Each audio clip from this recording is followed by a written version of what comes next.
Alright, so, recording take 2, not even gonna lie, I already recorded this video, but thanks to iOS, my screen recording failed twice. I don't know exactly what happened to my actual camera recording. Anyways, just gonna start from scratch, but we do have a lot to go over, so instead of doing a hunting video and going out and raiding and all that stuff, I just want to kind of sit at home, relax, and do this video. And I also, after a few minutes of hunting today, very few minutes, I'm kind of salty because someone over here not only got another shiny Sneasel this morning when we were leaving Starbucks, Mystic, the breakfast shinies really do happen, bro. And also, we went out and did one raid. One after her appointment today. We did a Squirtle raid, and 98% shiny top hat Squirtle goes to. Link to my YouTube in the description. Go away. Anyways, but we do have a lot to go over, and I got a little overzealous earlier, and I think that might have been why my screen recording failed on me. So I'm going to go in here and pull up and just go through a little bit of an update and then get into all of the news. So the first thing is we go into items, and you will see ticket. I officially got my Colossal event ticket. They went live an hour ago, and my screen recording just failed again. Just that fast. I don't understand, but I'm going to bring it back up. There we go again. So we have our Colossal event ticket from 11 a.m. to 7 p.m. It is letting you know, everybody, your local time. It's not a PDT, a GMT, any of that. It's just 11 to 7, your local time, on November 2nd. Wherever you are, log in and you're ready to go. So we did buy our ticket for that. She managed to get her day switched at work, so she doesn't have to work that day. My parents took the whole day off. Ooh, some shiny checks though. A Alolan Rat? No. Poochyena? Nope, would have been nice with the rainbow. And Houndour? I really want that one. The shiny dogs just aren't my friends. Anyways, everybody in the family is going to be a part of the event. We're going to go probably to downtown St. Pete, which is off of Central where we normally go for community days lately. And I've talked to everybody in our local group. A lot of people are heading down there since we're going to need to do raids and everything. That's where everyone is thinking about going. Last night we did manage to do Darkrai raid hour, and we actually got 7 Darkrai in. I only kept 4 of them. They're decent. This one's a 13, 13, 13. This one's an 11, 11, 11. Those solid numbers, they just like me that way. And then I did get 2 15 attacks that aren't the greatest, but they will do. I would also like to say, for everybody out there that is having such a horrible time catching Darkrai, I'm 8 for 8, and so is she. I didn't get to record much because I just went out, me and my dad, and did the raids as we could because I'm still recovering and wanted to take it easy. But we did get in Darkrai raid hour, got a couple of good ones. Not bad, not bad. As for our event, no shinies yet of any of the new stuff. I've done, I checked the Pokédex earlier, I've caught about 80 a mask, I'm up over 500 candies. No shinies there yet, but I did get a 96 there. I did get a 96 Squirtle and this lucky top hat Squirtle. I did get a 91 Bulbasaur. I did get a good Charmander too on the second day. Not terrible with the way the event's going. I have got a bunch of new Shadow stuff, but we haven't come into any good new shinies.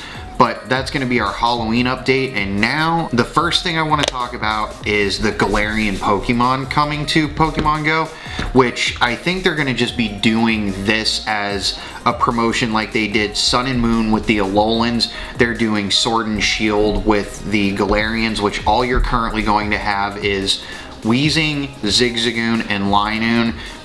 But I assume next month, with the release of Sword and Shield and the release of Galarian Pokemon coming to Pokemon Go, they're going to be adding more. I know I've been watching on Twitter, they've had speculations of Ponyta possibly being the new Galarian Pokemon released with the Sword and Shield release. And if it is in Pokemon Go, I have to get a Galarian Ponyta because that is the most beautiful, like, rainbow. If I can find a picture of it, I'll put it up here. So Galarian Pokemon are coming.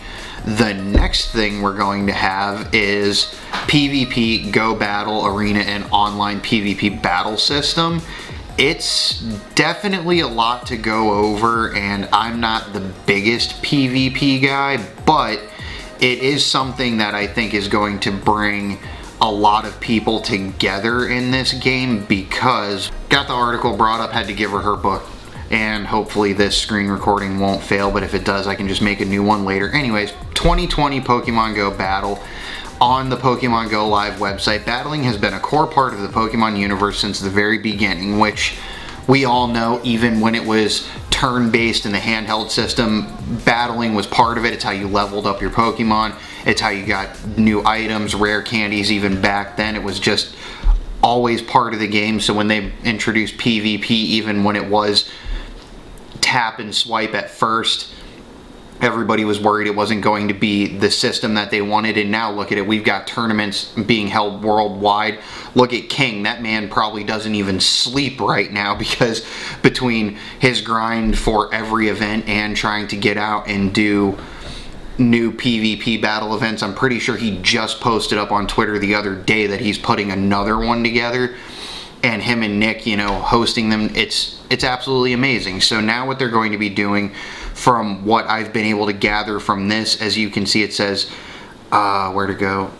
Skipping to the second paragraph, trainers will be able to walk in order to earn entry into the Go Battle League, then battle opponents from around the globe through an online matching system and rise in the ranks of the league. So it's no longer going to just have to be you're sitting right next to the person you battle with. You earn your way up by, I guess, walking in the game or battling in the game, however they choose to introduce it, and then you will be battling against other people around the world in your rank to move up, and, you know, they are actually going to introduce PvP into the game like this, and everybody else is so excited. Brandon and Reese did edits the other day about Brandon being ranked #1, which, come on, dude. Give us a break. You know you're not #1 in PvP. Dark Matter Wolf is better than you any day. No offense. But it's going to be a way to introduce battling around the world without having to travel around the world for those that can't but are still top players.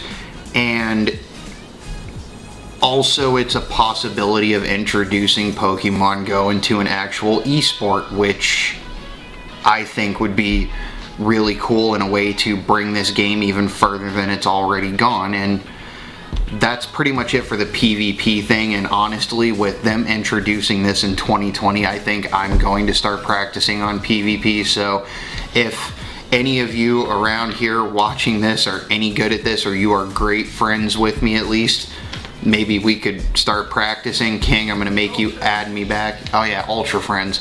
King, we're best friends. I'm making you add me back so you can teach me on there. And that's pretty much it for the PvP update. Next on the list was going to be, I've got my notes here so I don't miss anything, Team Go Rocket. That's another big one that they're getting ready to drop. This was found in the code, so this is a leak. I'm sorry, I know I don't normally cover leaks, but I came across this one. I watched Nick's video, Brandon's video, and Gilly's video, so at the end of that, whether I wanted to see the leak or not, it was going to happen. If not, skip around this part of it. But they have added so much into the system. As you saw in the in-game news just the other day, everybody got the push for it. It is, where to go? Not events. I don't need events right now. Go ahead. News. Willow report looming in the shadows. Professor Willow has kept a detailed log of his research concerning Team Go Rocket. If you look through all of this article, obviously you've probably seen it by now, they've found new mysterious components, and I think with what they're doing right here, they're going to be introducing a storyline into Pokemon Go, just like they did in the original anime and the handheld gaming series, where Team Rocket was always a big part of the games, battling Giovanni for certain Pokemon or to get through, battling Team Rocket in to get through to certain cities. And obviously in the anime, every time they turned around, their Team Rocket was trying to cause a muck again. But more importantly, in the data mine, they found 3 new items, which is a leader map fragment, a leader map, and a Giovanni map, which I'm not exactly sure what the points of them are. Gilly speculated that it would be something like you go up to a stop, you spin it, you get a piece of the map, or you have to battle them like we do now to get a piece of the map or the map itself to then go find Giovanni or the team leaders. What we see in the new loading screen, I honestly have no idea where they're going to go with this. I think Gilly's speculation is pretty good, but at the same time, for me, I would rather it be like, honestly, have them out in the wild instead of coming across a stop. You're just walking along and boom, get smacked by one of the team leaders or one of the grunts, and now you have to battle like the old days. But that's just my thought in it. And they've also got new research tasks in the data mine of the first grunt of the day and find Team Go Rocket. So I don't know if that's going to be like find one of their stops, or if they're going to be like out and about on the map and you find them and that's how you complete that and get your first grunt of the day. But that's very exciting to me, because don't get me wrong, I love the fact that we can go out and grind for shinies and 100% and raids and things like that, but this is also hopefully going to be something that will help get those free-to-play players back out and grinding with us and maybe get them into raiding a little more with us. And it may also it may help those rural players out there that don't have a lot to do in their town. If this isn't stop based, if it is them in the wild on the map, that would be helpful to all the rural players out there that can't do a lot of the stuff. But we did also see new stop submission going out everywhere, so hopefully that will help the rural players as well. But that's pretty much going to wrap it up for the day. It's a lot of stuff to take in, a lot of stuff coming. New research, new Team Go Rocket, new Galarian Pokemon coming hopefully next month with the release. We got our Colossal Discovery ticket for the event. We are planning that event already, and I've done as much as I can of the hunting for the Halloween event with my surgery. I am going to be going out and doing more, hopefully in the next few days. But that's pretty much going to wrap it up for me today. I'm not doing any shiny evolutions or any Pokedex evolutions today or the upcoming videos, because I'm saving them until the end of this event to make sure I guarantee I evolve the best IV, or I'd prefer it to be a shiny Pokedex. If it can't be a shiny Pokedex, it's going to be the best IVs. But I'm just holding everything until the end of the event, and we will do a big evolution day of all the new Gen 5 Halloween Pokemon and shinies and whatever we can get at the end. And as always, if you guys are enjoying this, please make sure to leave me a like. Tell me down in the comments what you think of all these new updates, the events, what shinies you're getting, what you think of the shiny rates, what you think of these updates and the events. Subscribe if you have not already, because we've got a lot of videos to watch, a lot of videos coming. And I will catch you guys in the next one.